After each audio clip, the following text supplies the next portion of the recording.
Alhamdulillah wassalatu wassalam ala rasulillah wa ala alihi wa sahbihi wa mawalah. Jamaah rahimakumullah, setelah tamat kemarin mengkaji bagaimana meraih haji yang mabrur selama 6 bulan. Nah, sekarang timbul pertanyaan, ingin meraih haji mabrur tapi tidak bisa ke Mekah. Tidak bisa ke Mekah itu dilatar belakangi oleh berbagai hal.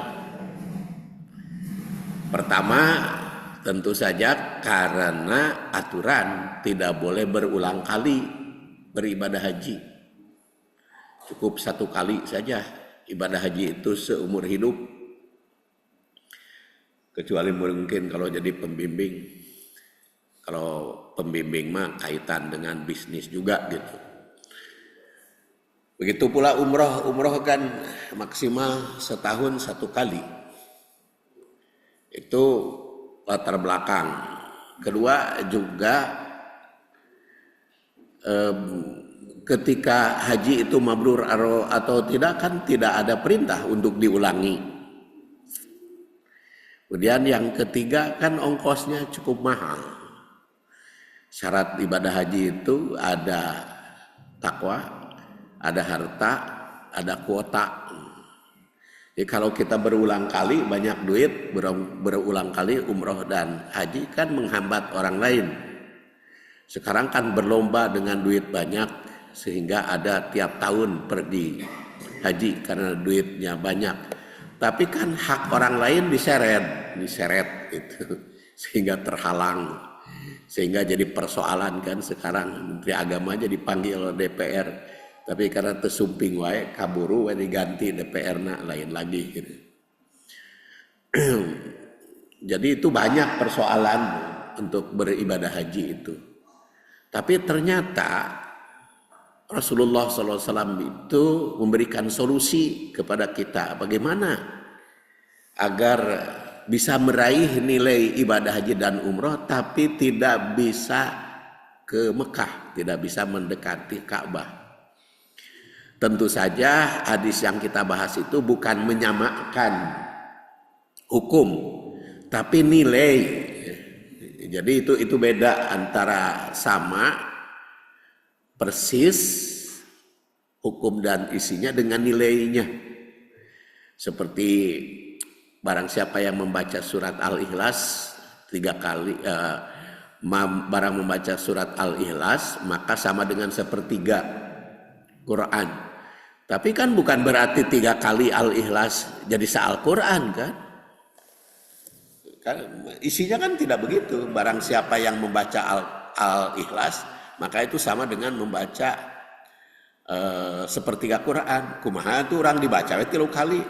Yang nggak bisa jadi se-Al-Quran tetapnya 3/3 belum tentu jadi 1.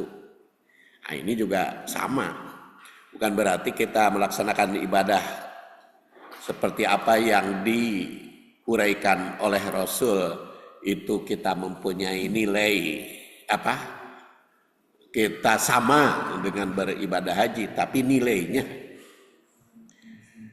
kita mulai dari pertama yaitu tamhid, yaitu muqaddimah, pendahuluan atau pembukaan. Meraih nilai ibadah haji dan umroh merupakan dambaan setiap umat. Haji mabrur merupakan amal yang paling afdol setelah iman dan jihad. Namun bagaimana bisa ibadah haji dan umroh jika tidak memiliki kemampuan, dana dan kuota?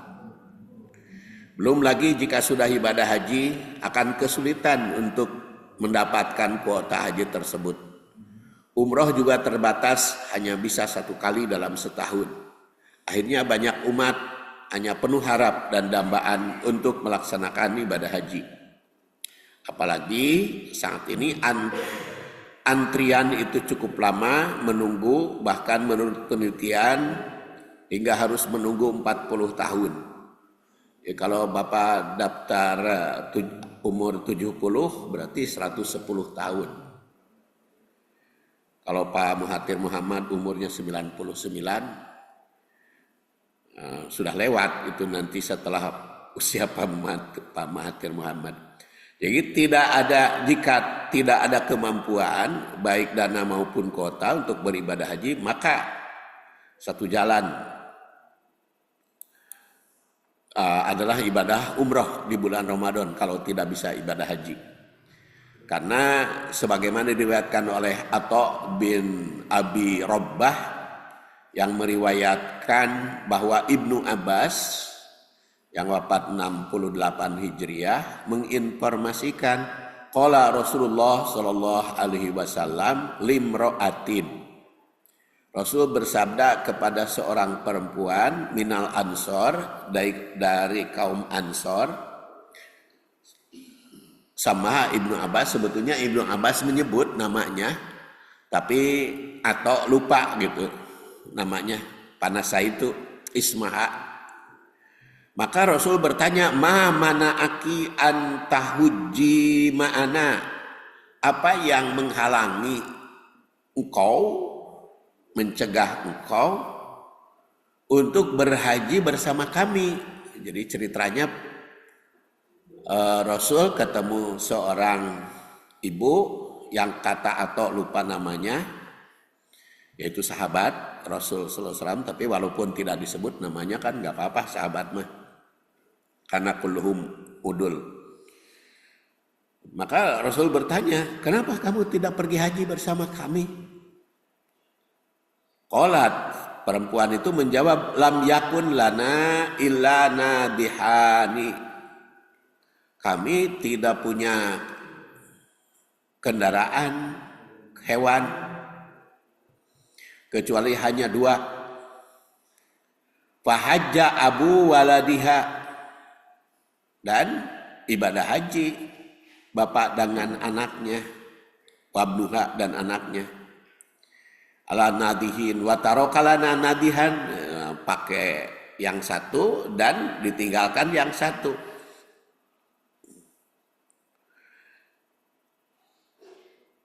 Bagaimana?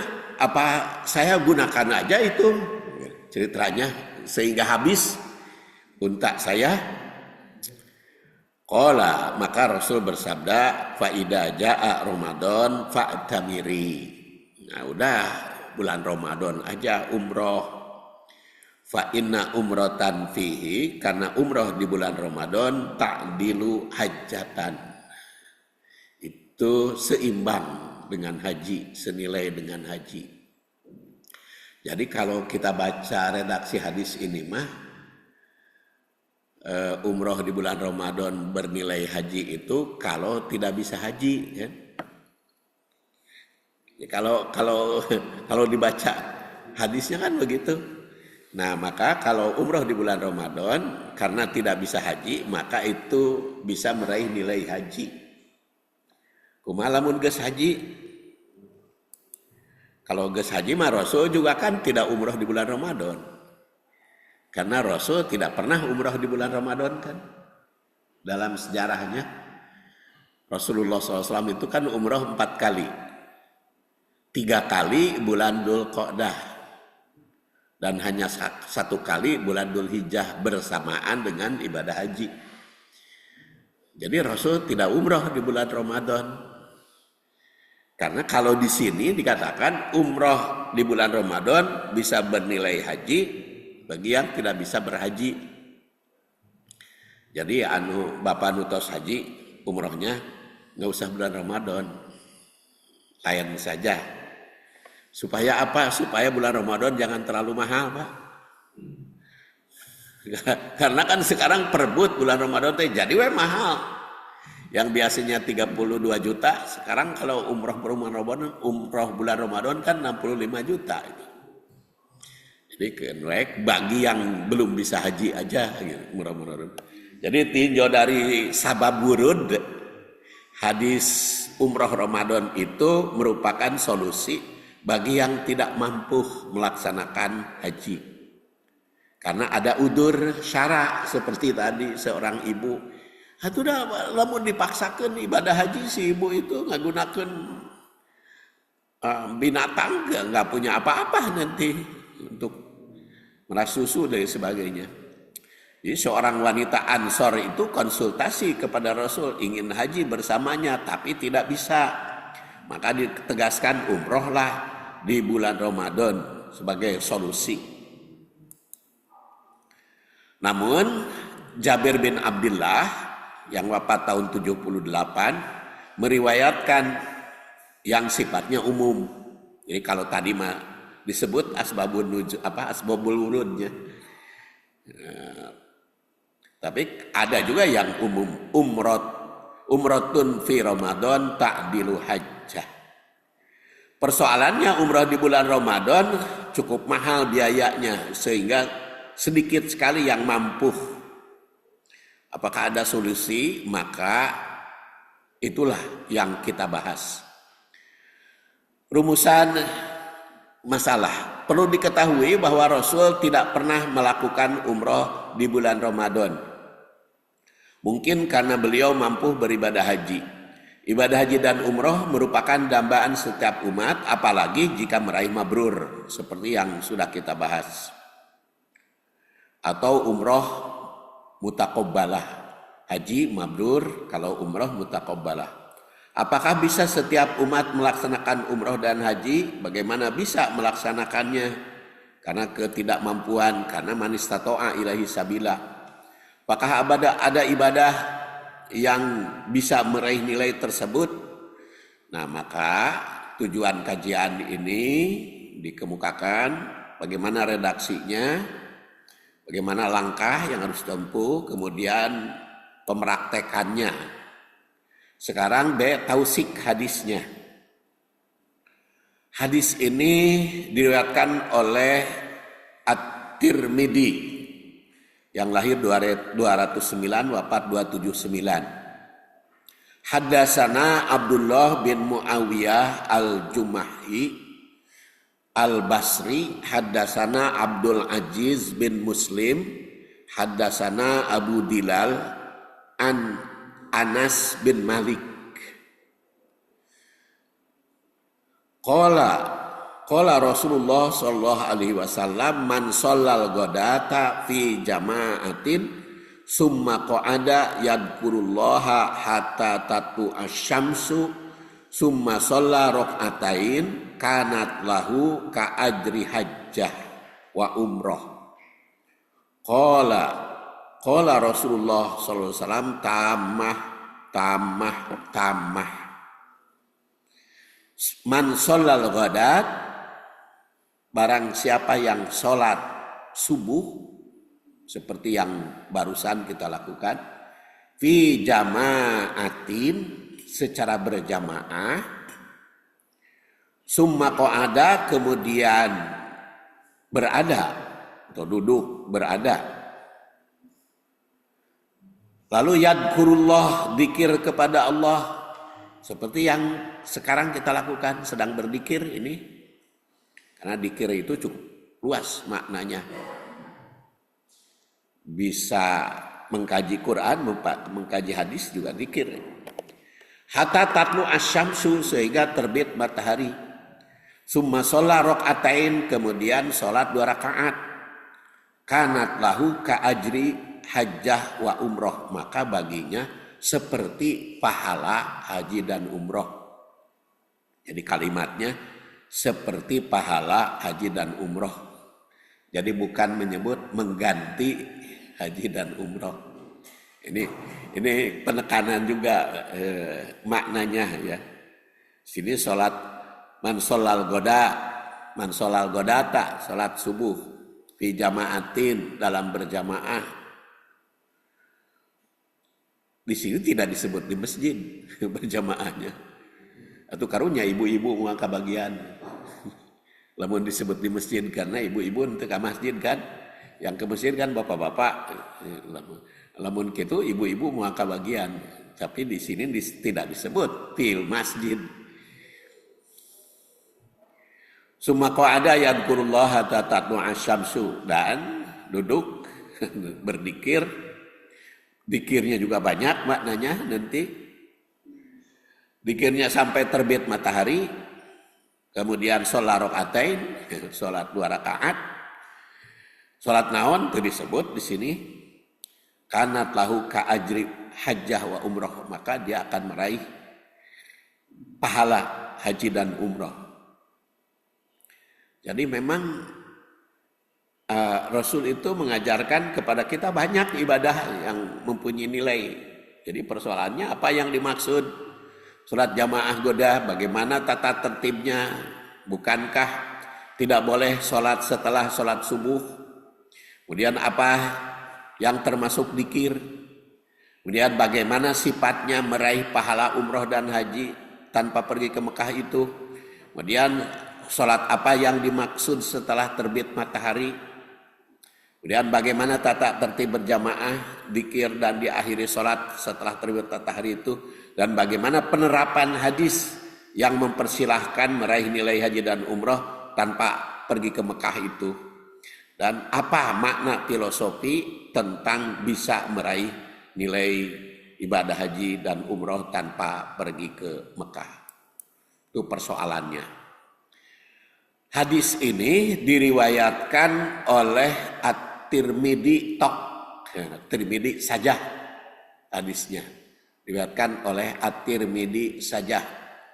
Jadi karena kita kan ngutip yang dibahas itu dari 11 ya. 11 kitab.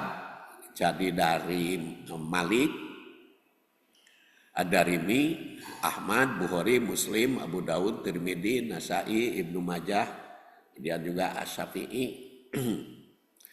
Dari 11 kitab itu hanya satu yang meriwayatkan, yaitu At-Tirmidzi saja. Nah, ini rawinya Abdullah bin Muawiyah Juhmi, Haddasa Abdul Aziz bin Muslim, ini yang dipersoalkan, tapi oleh Imam Bukhari Muslim, At-Tirmidzi itu diriwayatkan juga, dikenal ya.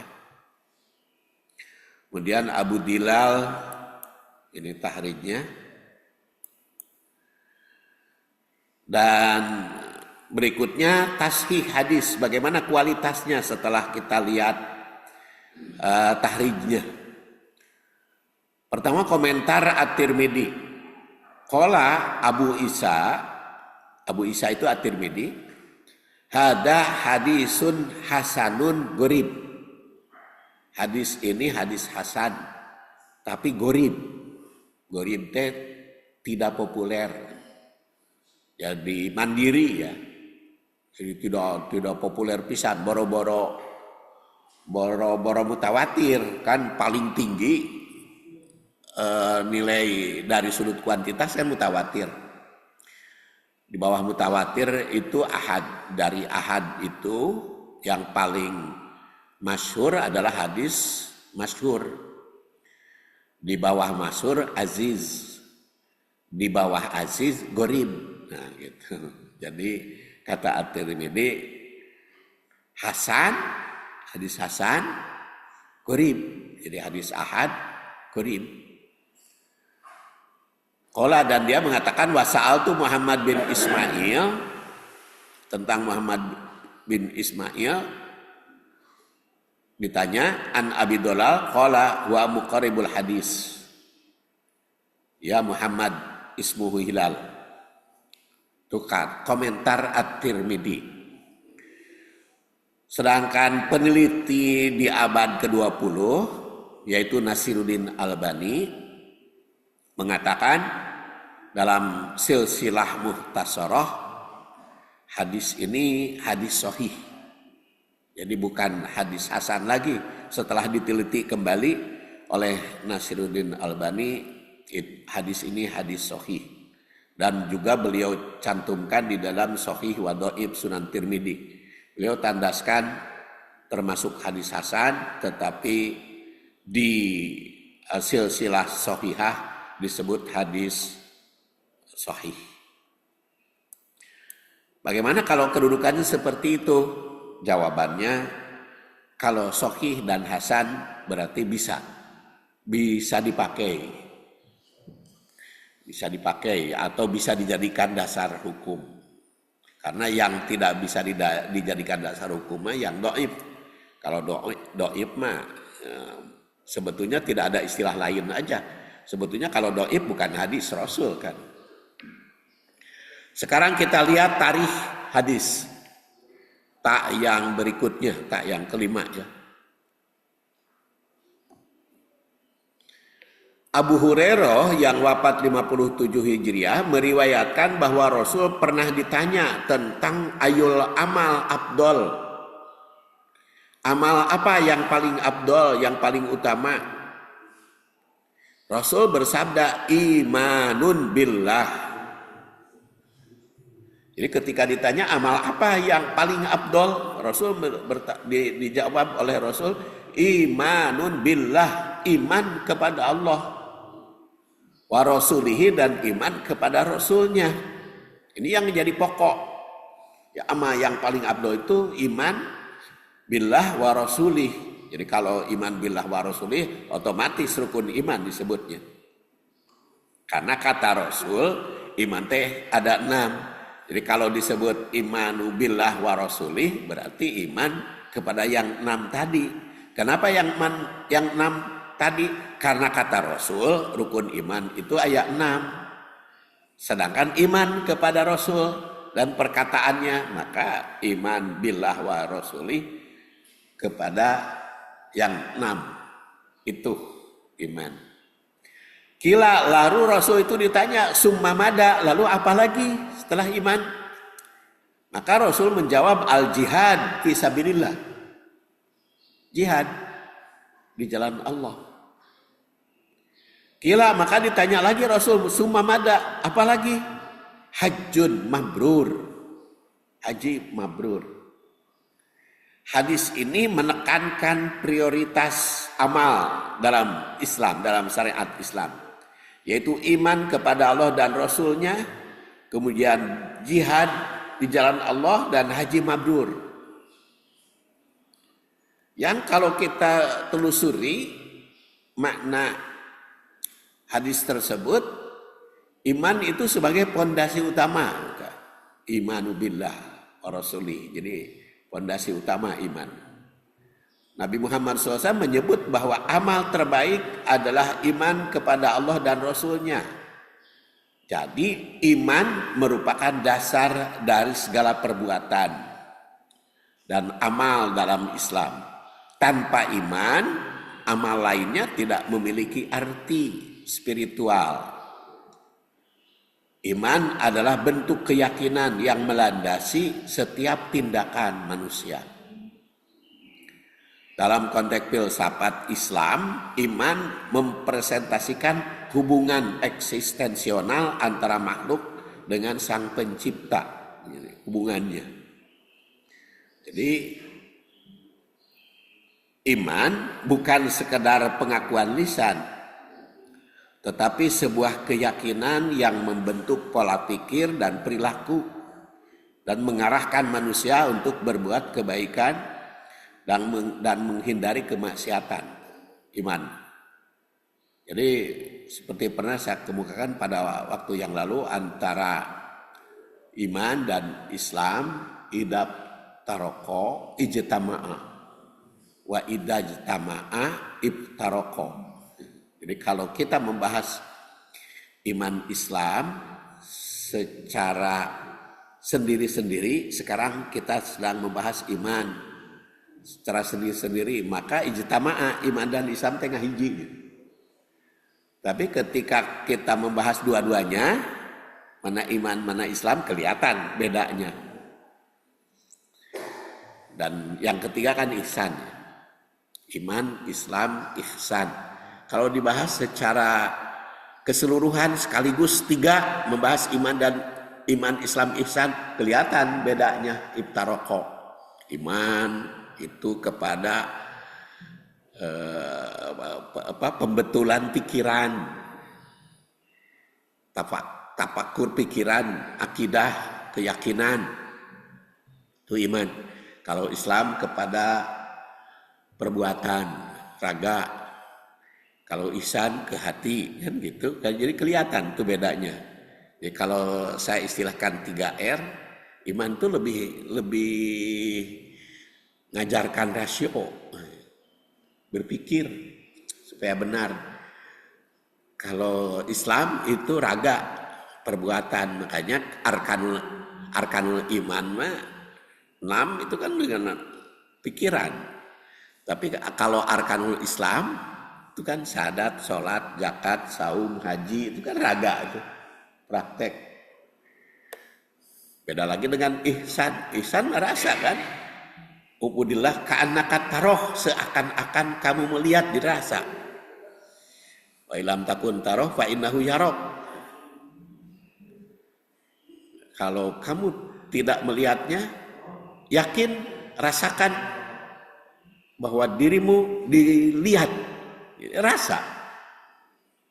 Jadi kalau dalam manusia ada 3R, rasio, raga, rasa, iman, Islam, ihsan. Dan tentu saja itu dipraktekkan di dalam segala aspek kehidupan, ihsan juga.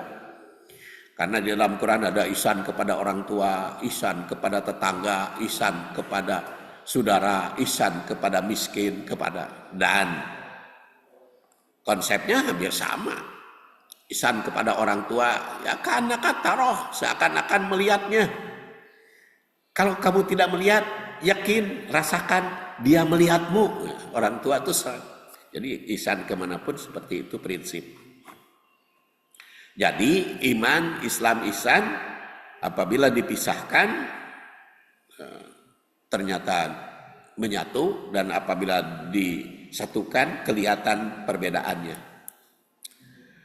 Kemudian yang kedua jihad, tadi iman, sekarang kedua jihad. Jihad sebagai manifestasi dari pengabdian. Jihad adalah dalam hadis ini mengacu pada perjuangan jalan Allah. Dalam arti luas, jihad adalah segala upaya yang dilakukan untuk menegakkan kebenaran dan menentang ketidakadilan. Jadi kalau kita sholat, zakat, saum, haji, manifestasi dari Islam, kita yakin benar yang 6 itu manifestasi iman. Tapi kita beribadah secara baik, dirasakan. Itu ihsan. Kalau semuanya menyatu maka iman, Islam, ihsan. Nah sekarang bagaimana jihadnya? Jihad bedanya memperjuangkan atau mengajak orang agar mereka, orang lain, iman, Islam, ihsan juga. Jadi kalau itu bedanya iman dengan jihad. Jadi kalau apakah Bapak sudah jihad dengan sholat? Nah, kalau ditinjau dari sudut ini, kalau sholat saja belum jihad, zakat saja belum jihad, haji, saum saja belum jihad. Karena kalau jihad mah memperjuangkan, mengajak orang. Jadi jihad itu mencerminkan perjuangan manusia melawan tantangan duniawi dan spiritual. Jihad adalah upaya untuk mencapai puncak potensi kemanusiaan dengan menahan diri dari dorongan negatif dan menghadapi kesulitan demi mencapai kebajikan yang lebih tinggi. Itu jihad. Dan jihad yang paling utama, jihad lisan yang paling utama adalah Abdulul jihad qaulu haqqin inda sultanin jair. Mengucapkan yang benar di hadapan penguasa yang jahat. Jadi indah di sisi nu bagus nama di sisi jihad paling abdol mah bicara bicara keadilan, kebenaran di indah. Jadi sebenarnya mah sanes di WA, sanes di YouTube teteh kudu ngomong di depan gitu. Ari ingin meraih nilai jihad paling abdol mah. Ari di YouTube, ari di WA unggul mah nu kateuing tah nilai kumaha. Karena meureun teu baca. Itu jihad. Jadi ada perjuangan membawa orang lain. Nah, kemudian haji mabrur. Nah, ini merupakan penyempurna ibadah. Jadi haji mabrur dianggap sebagai amal terbaik setelah iman dan jihad. Jadi haji adalah perjalanan spiritual yang tidak hanya bersifat fisik, tetapi juga mencerminkan pertaubatan. Jadi, haji mabrur itu adalah simbol dari pencarian kesempurnaan yang manifestasinya sudah kita bahas, yaitu it'amut ta'am wa ifsa'us salam kemarin. Pencerminan ya. Jadi iman adalah fondasi yang memandu tindakan manusia. Jihad baik secara fisik maupun spiritual adalah manifestasi usaha untuk mewujudkan keimanan tersebut, dan haji menyempurnakan perjalanan spiritual ini, membawa manusia kepada keadaan kesucian yang dekat dengan Allah. Dengan kata lain, ketiga amal tersebut membentuk rangkaian proses yang menuntun manusia menuju puncak kesempurnaan, baik moral, spiritual. Iman kepada Allah dan Rasul itu semua mencakup. Jadi jelas haji mabrur itu merupakan kelanjutan dari iman dan jihad. Sahabat tentu saja bakal tertarik untuk menunaikan ibadah haji dan umroh yang haji mabrur dan umroh mutaqabbalah itu. Maka disinilah jawaban Rasul. Sekarang kita lihat tanasub, keterkaitan atau korelasi hadis ini dengan ayat. Tanasub dengan ayat minimal dalam hadis ini ada dua, yaitu tanasub dengan ayat sholat, karena di situ man sholal godata itu sholat, dan tanasub dengan haji karena ka'ajri hajjah wa umroh. Sedangkan tanasub dengan sholat, kita lihat sholat subuh yang disebut, yaitu firman Allah Subhanahu wa taala, a'udzubillahi minasyaitonirrajim, aqimis shalah liduluki syamsi ila ghasaqil laili wa qur'anal fajri inna qur'anal fajri kana mashhuda. Ini berkaitan dengan sholat atau tanasub dengan sholat. Ayat ini menggariskan bahwa ibadah sholat dipardukan menjadi 5 kali di dalam di dalam ayat ini. Karena pertama ada kalimat liduluki syamsi, itu sering diartikan waktu duhur.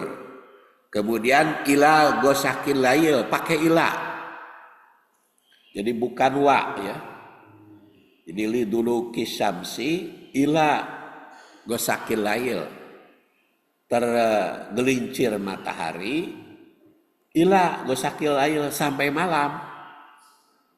Kemudian wa qur'anal fajri, subuh, inna qur'anal fajri kana masyhuda, subuh itu disaksikan. Jadi bukan tilu. Kalau tilu mah liduluki syamsi wa ghasaqil lail, nah baru jadi 1 duhur, 2 malam, 3 subuh. Tapi ini mah ila, liduluki syamsi ila. Jadi kalau ila itu ada yang disebut tersirat. Maka Rasul yang menjelaskan dari berbagai ayat juga dikutip oleh Rasul. Maka ila ghasaqil itu termasuk liduluki samsinya duhur asar karena ada ila, ghasaqil lailnya ada malam, maghrib dan isya. Maka kemudian subuh disebut secara langsung inna qur'anal fajri kana masyhuda. Oleh karena itu di dalam ayat ini aqimis sholat, dirikan sholat. Ini adalah perintah langsung ketika difirmankan kepada Nabi Sallallahu Alaihi Wasallam, tapi kepada umatnya juga karena pengikut. Dulu aqimis sholat itu. Kemudian liduluki syamsi, ketika matahari tergelincir, dan itu menunjukkan awal yang disebut tergelincir matahari. Oleh karena itu di sini masuk asar. Ila gosakil lail, karena pakai ila maka masuk malam, yaitu maghrib dan isya.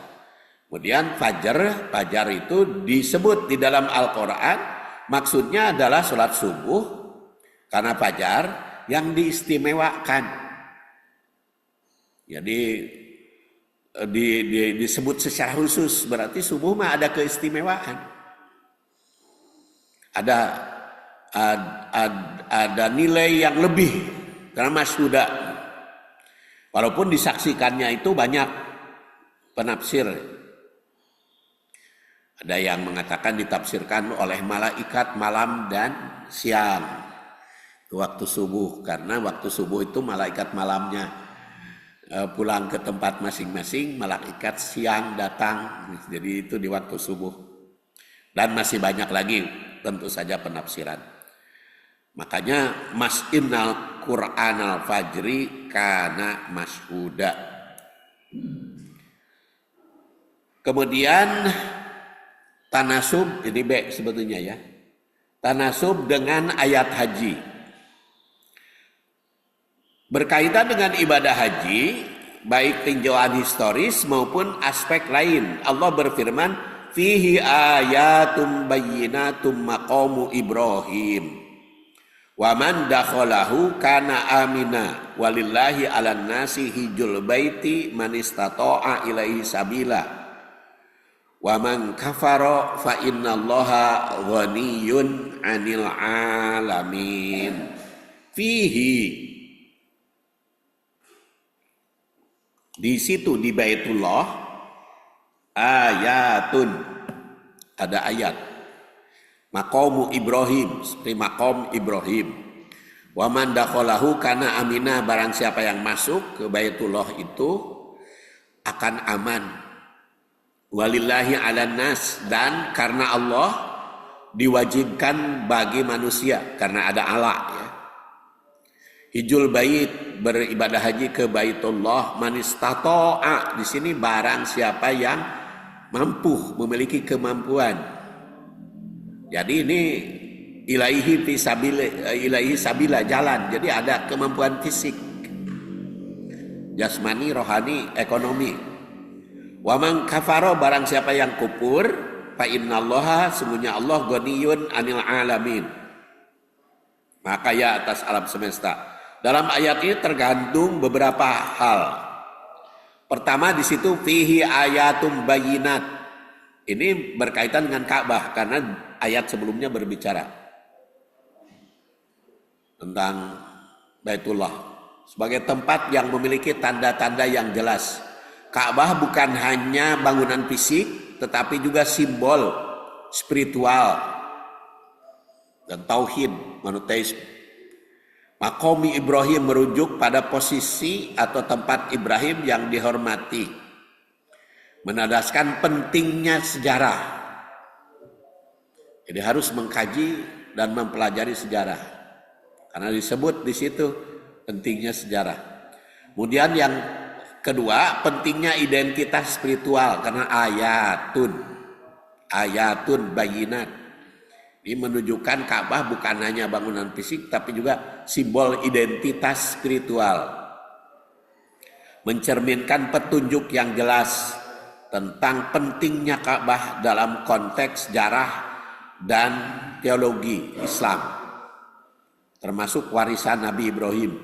Ini menunjukkan bahwa sejarah dan spiritual sering berkaitan dalam kehidupan umat. Ada yang mengatakan zaman Nabi Adam, ada yang mengatakan sebelum Nabi Adam Ka'bah itu Tetapi Masjidil Haramnya kan Nabi Ibrahim. Kemudian yang ketiga, waman dakhalahu kana aminan. Barang siapa yang masuk iman. Apa? Aman. Aman.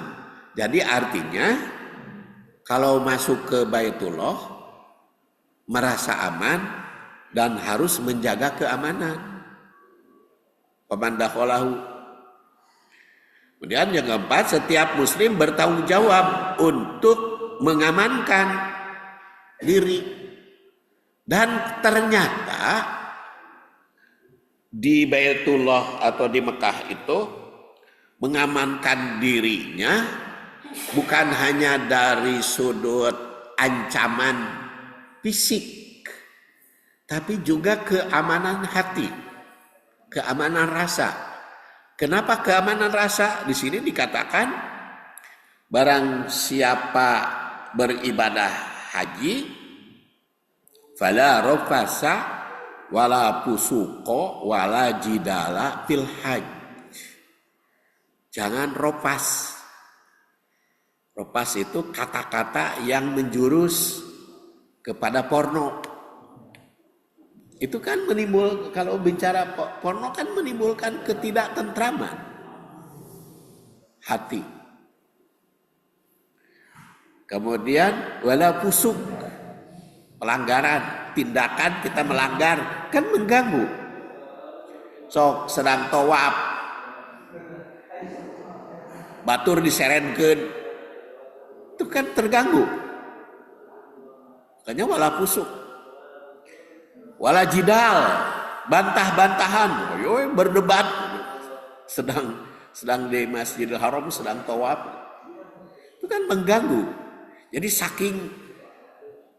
saking harus menjaga keamanan dan ketentraman, jadi ucap, sikap, tindakan itu harus benar-benar dijaga. Karena wa man dakhalahu kana amina. Kemudian yang kelima, keamanan dan ketentraman berdasar man dakhalahu kana amina itu menggambarkan perlindungan dan ketenangan yang diberikan Allah kepada hambanya yang beribadah. Makanya diingatkan fal ya'budu rabb hadzal bait kepada orang Quraisy. Alladzi at'amahum min ju' wa amanahum min khauf. Beribadahlah kepada rabb hadzal bait, kepada Tuhan bait ini, fal ya'budu. Beribadah rabb hadzal bait. Alladzi at'amahum min ju', yang memberi makan sehingga aman dari lapar. Wa amanahum min khauf, dan aman dari ancaman. Jadi berdasar ayat ini, surat Quraisy ini harus menjaga aman jasmani dan rohani, dan termasuk juga aman perut. Jadi aman dari ancaman dan juga aman dari perut, dan itu yang dijaga oleh Allah. Dan surat Quraisy ini kan pernah saya bahas pada waktu yang lalu, tergambar salah satu tanda kesuksesan orang berdasar surat Quraisy itu li'ila fi Quraisyin ila fihim rihlatas syita wasoib. Jadi untuk meraih kesuksesan berdasar surat Quraisy itu, pertama ilab, itu pembiasaan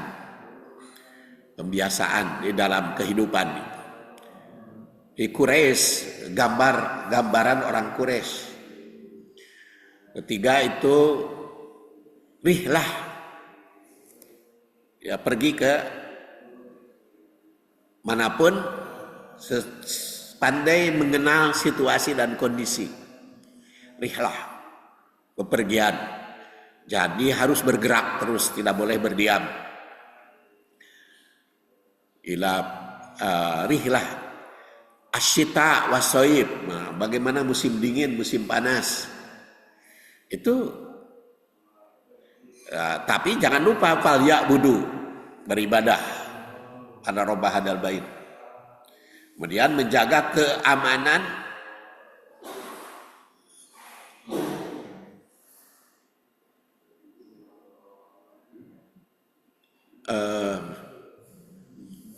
at'amahum minju, keamanan atau ketahanan pangan ya. Wa amanahu min khub, dan keamanan lahir dan batin. Itu banyak tanda-tanda Quraisy. Jadi berdasar hadis ini hendaklah mereka beribadah kepada Tuhan rumah ini yang memberikan konsumsi, mengamankan dari kelaparan dan memberikan keamanan. Jadi wajar kalau haji dan umroh itu it'amut ta'am wa ifsa'us salam tadi. Jadi it'amut ta'amnya, amanahum at'amahum minju, itu it'amut ta'amnya, sedangkan ifsa'us salamnya supaya amanahum min khauf, yang perdamaian itu. Jadi dari ayat ini juga jelas segala ketakutan itu harus dibebaskan di tanah suci itu. Ini mengindikasikan bahwa kedekatan dengan Tuhan, dengan Allah, itu membawa rasa aman dan damai, yang merupakan pencarian esensi dalam kehidupan manusia. Kemudian yang keenam, walillahi 'alan nas hijjul bait man istata'a ilaihi sabila. Itu menegaskan bahwa haji ke Ka'bah adalah kewajiban bagi setiap muslim yang mampu. Hal ini mencerminkan pentingnya ibadah haji sebagai salah satu rukun Islam dan menunjukkan bahwa dalam ajaran Islam itu ada setiap manusia muslim, setiap manusia itu mampu, memiliki kemampuan. Jadi harus berusaha. Setiap muslim itu memiliki kemampuan dalam berbagai hal, termasuk finansial.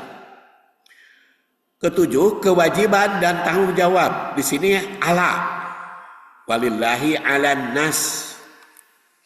Ala itu lil isti'la, itu berkaitan dengan tanggung jawab.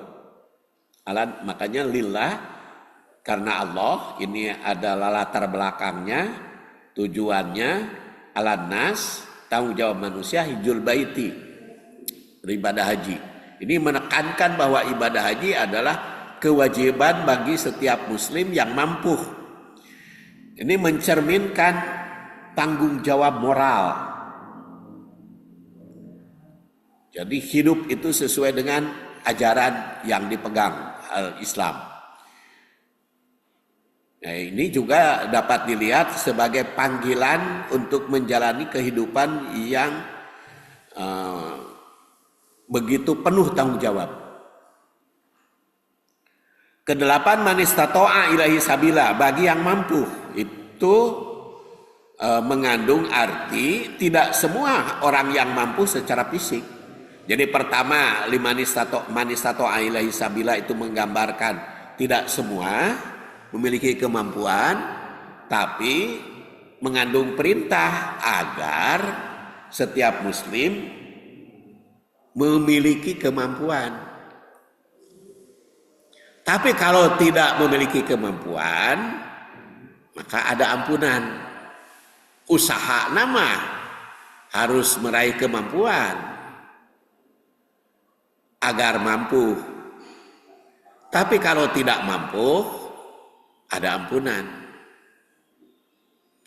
Jadi itu penekanannya. Mampu apa? Secara fisik maupun materi. Sedangkan seluruh umat mendambakan meraih nilai ibadah haji, maka mesti persiapan. Jadi niatnya sudah ada, memiliki kemampuan. Jadi kalau ada yang belum haji, untuk memiliki kemampuan itu harus ada. Ya minimal mungkin nabung gitu. Saya beribadah haji, hari incan nabung mah niat berarti kan. Kalau salah satu langkah berusaha ingin meraih kemampuan, otomatis nabung. Itu salah satu makna manistato'a ilaihi sabila. Bagaimana kalau kemampuan itu bisa diraih, maka segera dilaksanakan. Sebab kalau tidak segera, ya artinya tidak ada niat. Nah, niat itu kan harus dipraktekkan. Kemudian ke-9 dari ayat ini,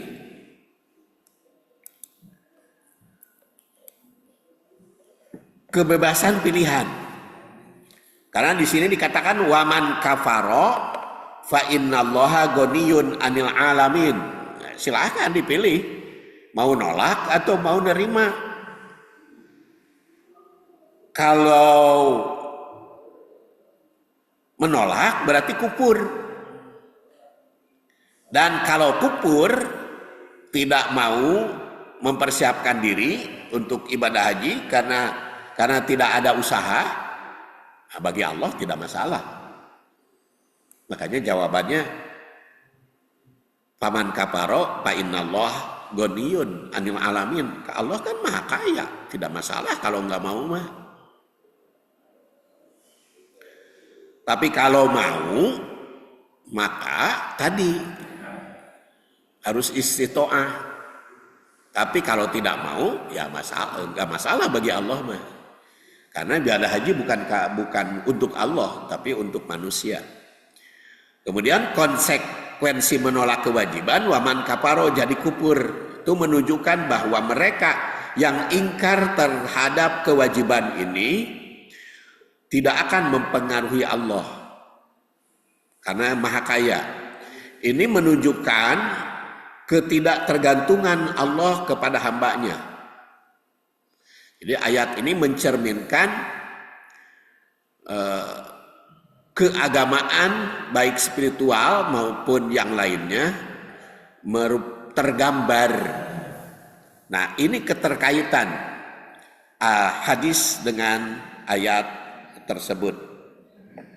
Saya kira itu insya Allah bersambung ke makalah yang kedua. Tapi sebelum ditutup, kalau ada pertanyaan, mangga, atau tanggapan, enggak? Mangga.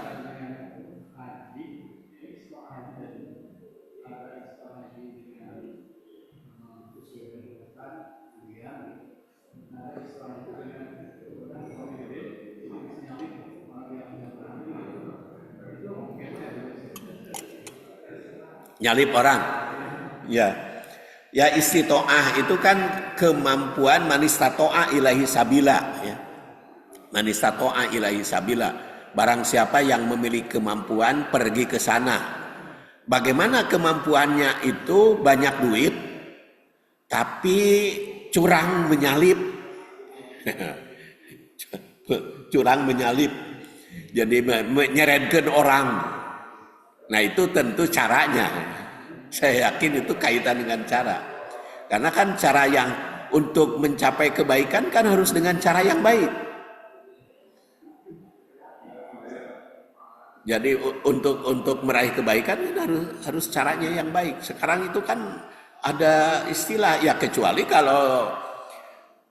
kalau tadi tidak menyeretkan orang, ya. Tidak apa istilahnya itu, harusnya kan fastabiqul khairat. Jadi berlomba itu dalam kebaikan, bukan menggugurkan pihak lain karena supaya kita bisa melaksanakan lalu orang diseretkan. Padahal di dalam haji itu sendiri pala ropasa wala pusuko wala jidala, bantah-bantahan itu tidak dibenarkan. Apalagi kalau menggugurkan orang lain ngantri, istilahnya sekarang kan di DPR itu kemarin orang lain yang puluh tahun ngantri diserenkeun oleh yang memiliki kemampuan, kan ketidakadilan. Jadi spiritualnya itu bagaimana penekanannya. Makanya kalau ada yang mengatakan haji berulang kali itu jadi masalah, karena dengan berulang kalinya otomatis yang belum pernah terseret jadi terhalang kan. Sama halnya gini di dalam pelaksanaan ibadah haji. Kalau kita sering ke Masjidil Haram, itu otomatis kan mudah masuk itu. Karena kan kita tahu celah-celahnya jalan ke Masjidil Haram itu. Kita umpamanya pembimbing nih. Pembimbing menyelinap ke dekat Ka'bah itu gampang itu, pembimbing itu, karena tahu celah-celahnya. Tapi yang jadi persoalan, apakah dengan menyelinap kita tidak menghalangi orang yang belum punya pengalaman, kan itu terhalang. Makanya sering saya katakan kalau pembimbing itu ibadahnya membimbing, bukan hayo ibadah sorangan gitu. Ibadah sorangannya belenyeng gitu ke masjid. Ya memang pintar. Kalau pembimbing ada tahu celah-celahnya tuh. Jadi kalau saya pemanya umroh nih, mau ke masjid batur magus arinit di awal-awal. Kalau saya mah nanti aja Gus deket, dan bisa tuh jalan-jalannya. Tapi jadi pikiran, apakah itu tidak menghalangi orang? Sama halnya karena itu penekanannya pala ropasa wala pusuko wala jidala fil haj. Jadi perasaan keamanan seperti di Raudhah, hayo pan salat we hayo salat. Kenaon salat wae supaya henteu diusir oleh askar. Salat mah kan teu diusir. Oh ya salat supaya lama di Raudhah. Pan orang lain mau masuk, itu kan perebut gitu. Raudhah itu kan diperebutkan. Kita lama di situ, berarti kan menghalangi orang. Atau di Hijri Ismail. Hijri Ismail geus salat ngadoa we ayo. Itu menghalangi orang. Jadi makna dari fala rafasa wala fusuqa wala jidala fil haj itu saya yakin termasuk pemberangkatan serenkeun gitu kan, sama hanya diserenkeunna ai keur tawaf mah awakna ya mah diserenkeunna kuotana gitu. Jadi kalau kita lihat nilai apa istilahnya kualitas haji dan umroh itu harus di dalam segala hal, fala rafasa wala fusuqa wala jidala itu. Makanya kemampuan juga yang halal, istilahnya yang halal. Makanya kemarin maka dicurigai ada istilahnya perebutan dengan uang kan, sampai ada yang 1 miliar itu untuk mendapatkan haji itu. Sampai dia ya mah kalau ditinjau dari sudut duit ya 1 miliar nggak seberapa kan bagi orang kaya mah. Bagi orang kaya mah 1 miliar. Tapi kan otomatis apalagi untuk kedua kali, ketiga kali. Dan itu ada yang tiap tahun, Pak. Pada haji itu saya tanya kok kenapa tiap tahun? Ya saya tidak merasakan kenikmatan hati kecuali di dalam Ka'bah. Yang jadi persoalan, apakah dengan ibadah haji itu kenikmatan? Ya memang Quran juga menanyakan begitu. Wa minan nasi mayaqulu Rabbana atina fid dunya saja ada. Jadi kalau kita lihat dari sudut susunan ayat fala rafasa wala fusuqa wala jidal mah menurut saya mah masuk kepada pemberangkatan juga. Nah, eta kepuasannya. Memang puas itu. Jadi ibadah haji itu ada kepuasan. Ya, kepuasan. Tapi harus ingat it'amu ta'am, ibsa'us salamnya jalan enggak gitu. Karena haji mabrur maka tidak terpisah dengan it'amu ta'am dan ibsa'us salam. Jadi kalau kepuasan ibadah haji bisa tiap tahun, umroh sering, tetapi tetangga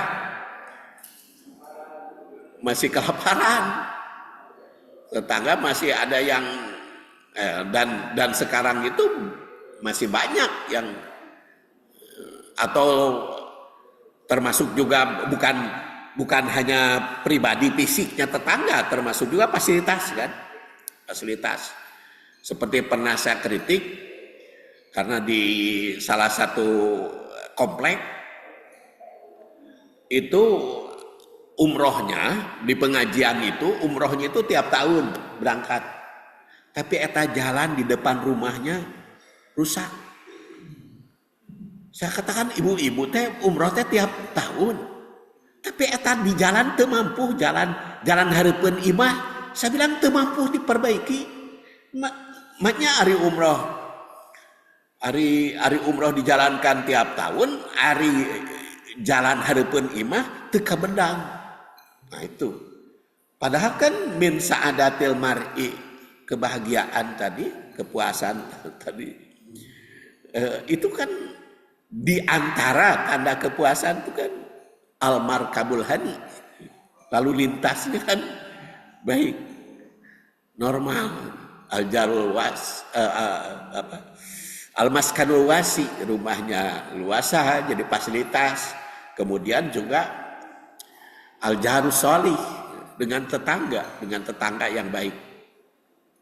Nah itu keseimbangan. Nah itulah mungkin salah satu sebabnya saya udah 4 tahun tidak jadi pembimbing umroh. Karena apa? Karena memang dari sudut ekonomi, dari sudut travel itu tidak mendukung kan. Mengatakan demikian itu kan tidak mendukung. Sebab kalau dari sudut travel kudu kampanye umroh teh terus menerus kan gitu. Kudu diiklankan umroh teh kudu dadara raek gitu. Umroh Ramadan teh kudu didorong kan umat teh. Sebab kan umroh Ramadan mah kan gede untungnya bagi travel. Bisa 65 juta kan dilakukan. Tapi lamun saya mengatakan umrah Ramadan mah kenucan haji gitu. Umroh teh ulah leuwih ti sakali gitu, setahun. Itu kan menghambat travel itu. Jadi kalau menghambat travel tidak bisa jadi pembimbing umroh kan.